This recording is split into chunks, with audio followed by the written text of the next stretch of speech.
เบิ่งเด้อพี่น้องไอ้ตู้แช่เนาะทำแปลงตู้แช่บ่เย็นเนาะ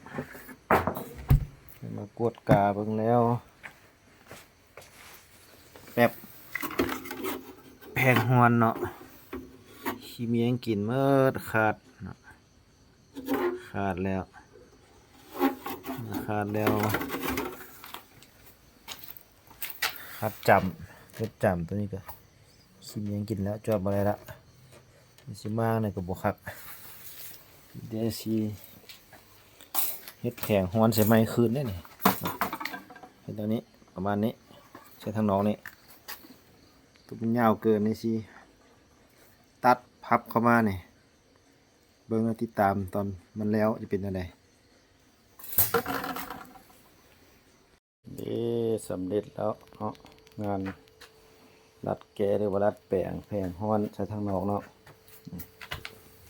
จับพับเคืองใส่อะไรประมาณนี้พับเคืองใส่มันจังสีพอระบายความร้อนได้ดีเดี๋ยวนี้กำลังซากน้ำยาเขา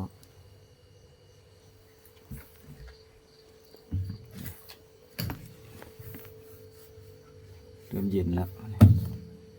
โอเคมึงโน้นี่เซ็กมึงโน้นี่มาเย็นประตูนี่จากซ้อมแปลงแล้วเมื่อคืนนี่เนาะนี่เอาหายทนนี่ปีเก็ตน้ำก้อนนั่นนี่ผลงานแปลงโป๊ก